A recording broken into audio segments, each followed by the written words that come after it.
Hi, everybody. Welcome to our KBART presentation today. Water dripping day by day. Where's the hardest rock away? So my name is Noah Levin. I am the co-chair of the KBART Standing Committee. I'm joined today by a couple of my colleagues who will be joining me talking about KBART Phase III, which we are thrilled that we are kind of nearing our end phase of working on Phase III. So we're going to talk today about a few different things. The first is what is KBART? I don't want to take for granted everybody is familiar with it. We're also going to kind of go over a little bit of an overview of what we've been working on, which we're going to cover. There is a number of points that we're going to go over them in kind of quick succession, but we're going to go in depth with a couple of the topics that I know I'm personally very proud of the work that we've been doing, and yeah, we're going to go into depth on these items and then talk just a little bit about how you can help. So what is KBART? So KBART is it's a format, it's a recommended practice for content providers to communicate their holdings to libraries and knowledge-based suppliers. So it means that libraries will purchase content from a content provider, and then they'll go, hey, what did we get? And you'll see these KBART lists saying what it is that we've sold. And then very importantly, it'll explain to the knowledge base for your discovery service how to access that content and what it is that you got and provide the links for that. So some history, KBART's been around a little while now. So phase one was released back in 2010 for journals. Phase two was released in 2014. That was for books and journals and also consortia. Then we had KBART Automation, which came out in 2019.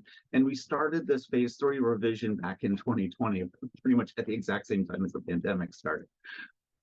So it's been a long work in a good way, because we really revisit a lot of stuff. So for phase three, we're currently in stage 5 for quite some time, as we started that in March 2020. And this is really the period that we are finishing, which is putting all the pieces back into the GAR that we've worked on and finishing this part up. So in phase three, there's been a multiple amount of work items that we've done. I'm just going to give some quick parts. You'll see my little smiley face with sunglasses there, which shows the parts that we actually have finished work on. And you'll notice that on pretty much everything except for the endorsement process, because we always pick the endorsement process to be our last item, since it wanted to take into consideration all the work we did. So to give a quick overview, one part is we looked at the current recommendations. We clarified them. What's in phase two? What was written there? We really pulled every piece out and put it back in, making sure, holding up to the light, making sure every single piece really made sense. I'm going to go a little bit later into depth on things like access types and stuff like that, but we also looked at things like handling withdrawn and no longer available titles. So my work colleagues are going to discuss a bit more for endorsement process and additional content types and global content. So I'm not going to go into that right now. We are adding a file guide, which is just kind of like a little file manifest, as we call it, which is a list of what KBART packages a content provider is providing. So some providers might have tens, dozens of lists. So this way people can know, hey, what is here? What's available? Maybe also what's changed.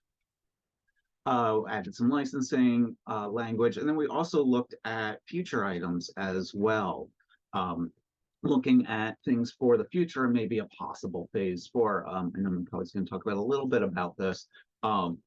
But looking at things like perhaps should we do a phase four? Do we need do we need other versions? KBART's always been a text file, so that way it's human readable, but there is certain limitations that come with that. So we're looking at, like, maybe we want to also include XML or JSON and things like that. So we looked at whether that can be done, and that would certainly help things, not just stuff that has kind of needs in-depth information, but also things that like KBART automation or API. So again, that's a future item that we're looking at.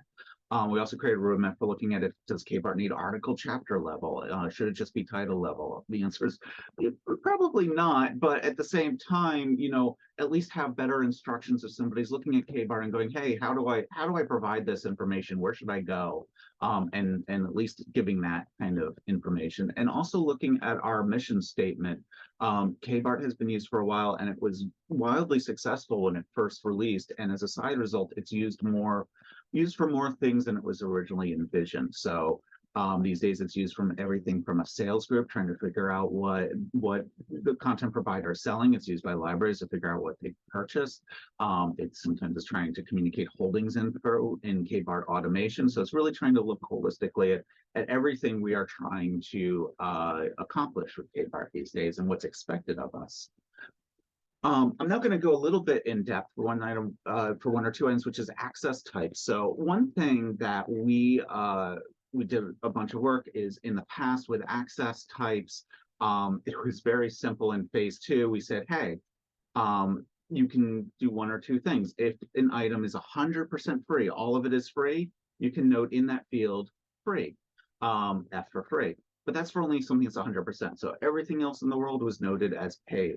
That was because we really we didn't feel right getting into the minutia of like, well, what if this one article versus the rest is paid versus open access?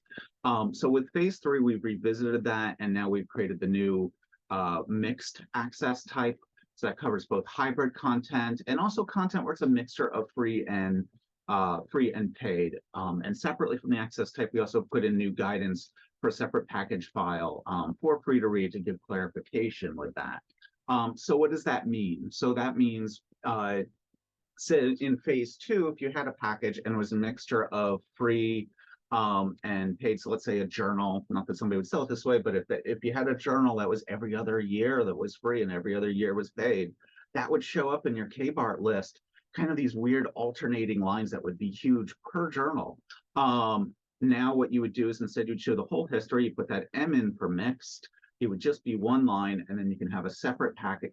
Then you have a separate file, your free to read file, and it will show the details of what's actually free in there. And with that, I'm going to hand over to my colleague, Bobby, who's going to talk more.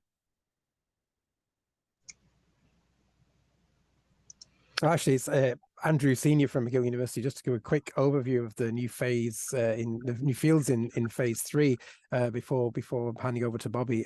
So I guess in the years following phase 2 and KBART automation, and in preparation for work on future phase 3, there was a realization sort of in the community that additional fields in KBART might be needed. So as part of these phase 3 preparations, a new field subgroup of the KBART committee was established to investigate, I guess, potential additions to the recommended practice. And this subgroup has now completed the majority of its work. And so the results of this subgroup work have coalesced around additional or supporting fields for publication and content types, identifiers, contributors. We just heard about the addition to the access type field, and then language and script support. And I'll hand over to Bobby now.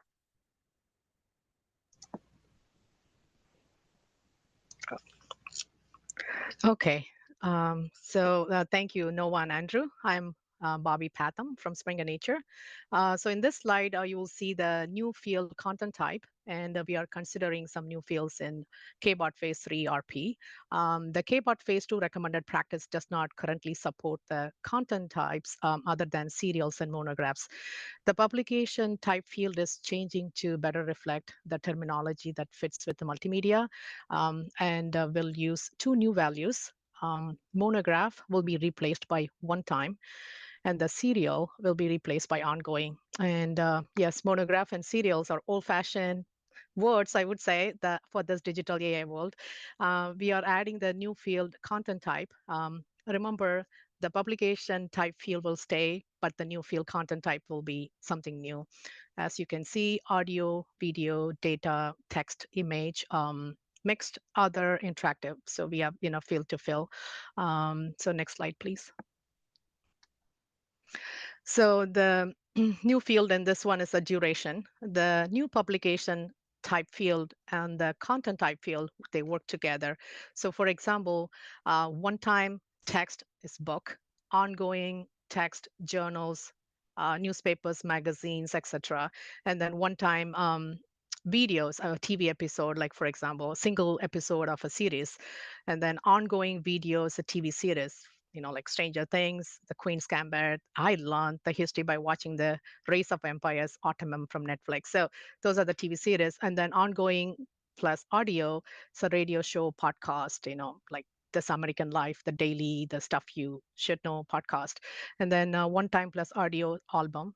We couldn't identify everything under one category. So we are adding, and also we are adding a new field that's called duration for the audio video files. So the duration is something like 50 minutes or 1 hour. What is the duration of the audio and video? Okay, next slide, please. So the new fields in the phase 3 is identifier fields for multimedia. So now we have time to consider the multimedia for KBART. So for the identifier fields for multimedia, although we prefer to still use the ISBN or ISSN, you can choose from a list of identifiers that we are recommended by the VAMD. If an ISBN or ISSN is not possible, for example, the TV show may not have an ISBN, the print identifiers, are basically physical book or album or physical record. And the online identifiers are other identifiers like VAMDRP, video and audio identifiers. So the other possible identifiers are listed here: TOI, EADR, ISRC, UPC EAN, ISMN, sheet music, ISAN, proprietary ID, platform specific identifier should already be included as title ID. To be honest, I'm not even familiar with some of the identifiers here. So we request that person using the identifiers maintain the consistency throughout. For instance, if the DOI is chosen for videos, it should be used consistently for all the videos if possible. And acknowledging the complexity of multimedia identifiers, we will allow a new field at the end of the KBART list called additional identifiers. This field can be used in addition to the print identifier and online identifier fields. The additional identifier fields which we suggested to include a DOI is optional. However, vendors can choose to add extra identifiers at their discretion. So this field would be a part of the general KBART file. Even in phase 2 can put extra field for customers. Next slide, please. The change to the author editor field. Multimedia may have an author or editor, so we are changing the KBART fields to be accurate.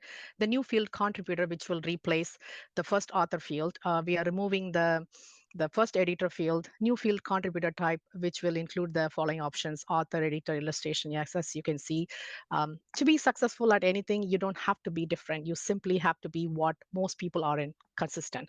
Consistency and adherence to standards are the fundamental principles guiding the KBART Phase 3. Thank you.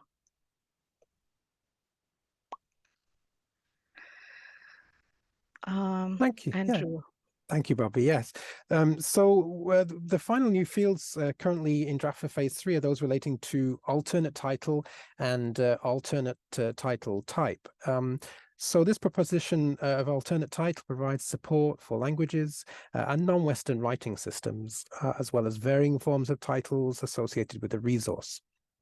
So these titles might be direct translations or transliterations of original languages, or they might be abbreviated journal titles. And the alternate title field that we're proposing here corresponds roughly to the MARC format 246 and 210 fields, respectively, for those of you who are familiar with the MARC format.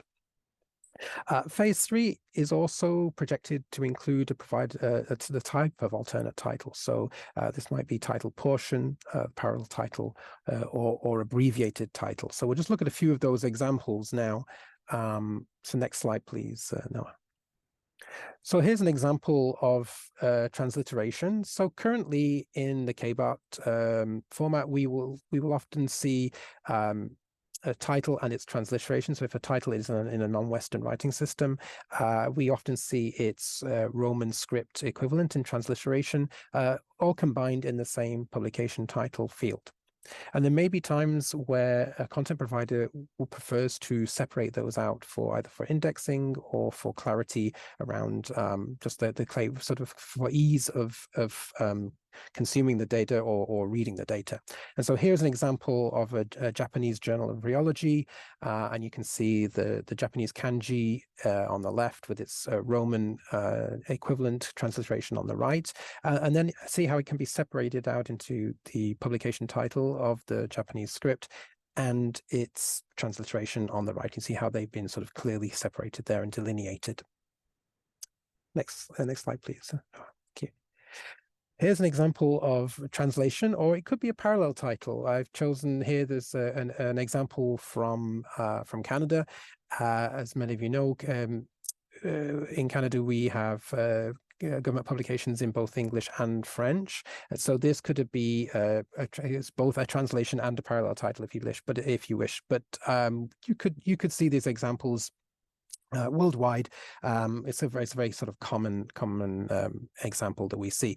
But again, in the publication title field, as is currently, we would often see one long string of the original language and its translated or parallel title version in the same field. And again, now with the alternate publication title option, we can split that metadata up into its component parts into its component language parts. So this could be vice versa, whether it's published in French or English or etc. But this is the example that shows that delineation. Next slide, please. Yeah. Finally, the abbreviation option for an alternate title information would be a sort of a way to include the abbreviated versions of journal titles in particular. And we often see this and in certain disciplines, these journal titles are widely known by their abbreviated versions. Here is an example of the British version of the British volume of the Journal of Bone and Joint Surgery and its abbreviation there. Now, you would be able to specify that this was an abbreviation in the type, and then it would be clear for people consuming the KBART from content providers that this was indeed a sort of an abbreviated title of the main title.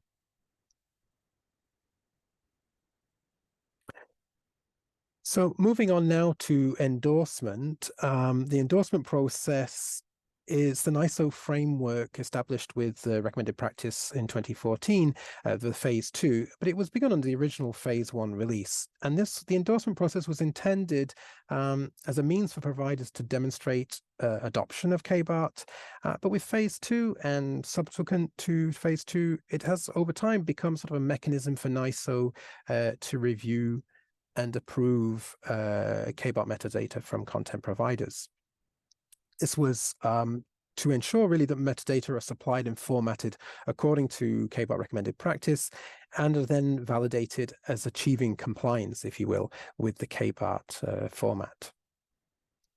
It became clear, again, similar to sort of the new fields, really, this endorsement process, it sort of became clear over time that this process could benefit from greater clarity in the writing of the process itself. An example here is from Phase II, is the KBART working group will check for known issues such as how former titles are represented, but it doesn't sort of say to what level they have to be represented and to what extent this format must be met to achieve compliance, if you like. Next slide, please. So with this in mind, an endorsement subgroup of the Standing Committee has been struck. It will be meeting over the next few months, and it will explore all the ideas around the current endorsement process. We'll look at the existing language, and then to see what other possibilities can be achieved to tighten up this language and to make a sort of clarity in the endorsement process there. So one idea we're exploring is one of a tiered endorsement process, and so that might take the form of whether when NISO is assessing a KBART metadata, whether a content provider has sort of included grandfathered titles in their all title file. So that might be the sort of the baseline.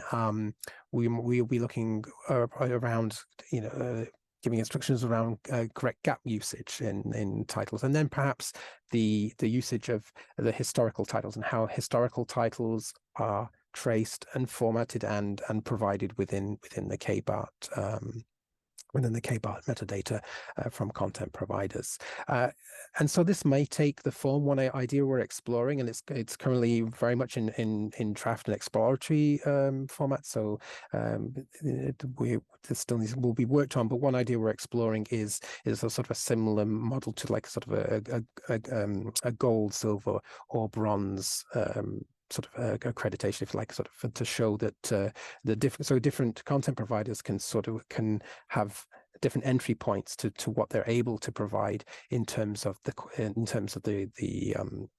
extent of their KBART metadata.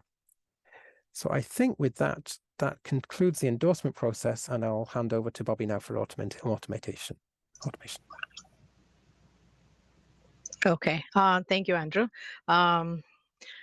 The KBART automation, the purpose of the KBART automation is to facilitate the individual library holdings of electronic products and automate the request and retrieval of the KBART reports, that including the title list and library holdings. So this is recommended by NISO. This initiative was launched in 2017. So customers can download their title list, which they licensed, and holdings are specific to customer contracts and vary based on coverage dates.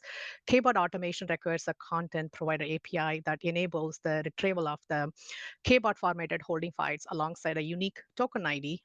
So you get the token ID from the content provider, and that identifies the individual institution. So it offers substantial benefits to both libraries and content providers, including reducing the manual workload and quicker access to materials. Springer Nature now live with the KBART automated holding feeds for OCLC, Exlibris, SFX, ALMA, TDNet, and OVID. Initially in 2019, we encountered some issues such as missing titles, subscribed content showing in the download. But we fixed all the major issues. Now it's running very smoothly. So please sign up for the service to avoid manual errors and reduce workload. We are here to support you. And you can see some resource page here. Click on it to learn more about it from the NISO site. Next slide, please. And the KBART automation, all titles and formats. So we are considering the topics that you can see for the phase 3 of KBART automation service. The KBART automation working group, they stopped meeting after they published their recommended practice in 2019. So the KBART automation is now looked over by the KBART standing committee. So if you have any questions, come to the KBART phase 3 committee members. And we added a better language to the KBART phase 3 to support the automation.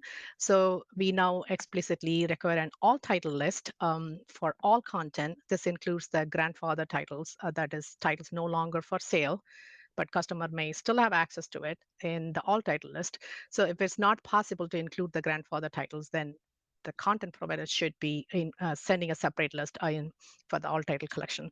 So the all title file must also be provided that includes all the titles on the content providers, our platform, except in case where the content provider is an aggregator. So this is mandatory, this all title file, and it must include seized, archived, historical titles, transferred, hosting access only titles.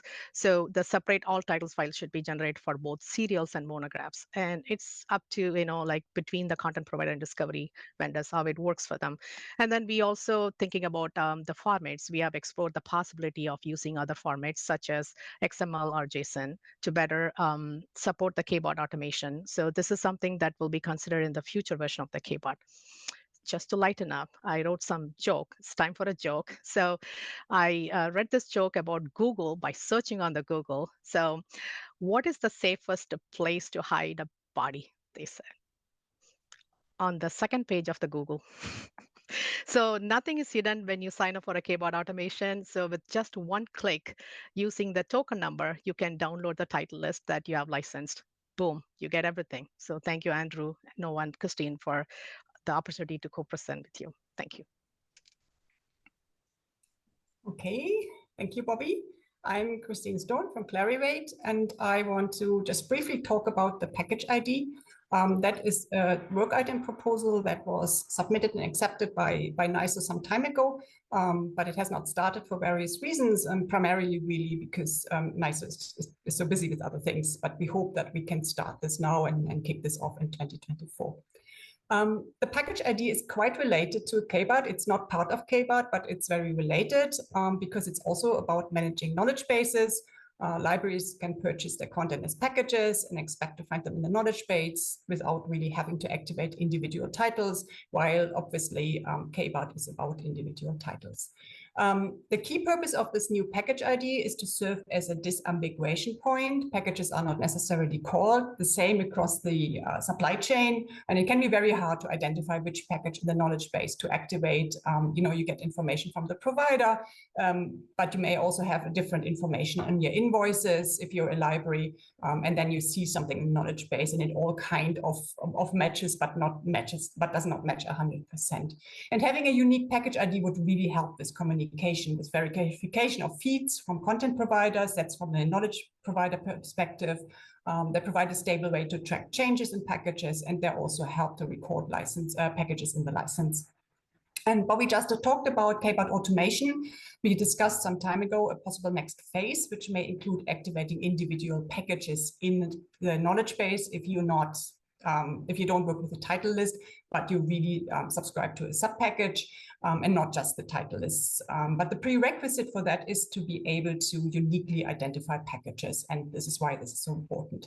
There are challenges to overcome, primarily with retrospectively adding IDs to a knowledge base. That's not simple at all. We have thousands of providers and even higher number of packages in our knowledge bases, and mapping this to a new ID is really an operational mountain to climb. It may also create some conflicts between the knowledge base and the content provider listings. Packages sometimes grew in the knowledge base over time, with libraries influencing changes and additions. And you may find that this does not match the same package as listed on the provider platform. So we need to deal somehow with these discrepancies. So part of this work item is to find a real practical solution that works for all stakeholders, that everybody can manage, and where this is still useful in the supply chain. NISO now plans to form the working group for this item in 2024. So we are hopeful that we can go ahead next year. And we're really looking forward to starting with this hopefully soon. So this was a very brief update about the package ID, and I pass it over to Noah.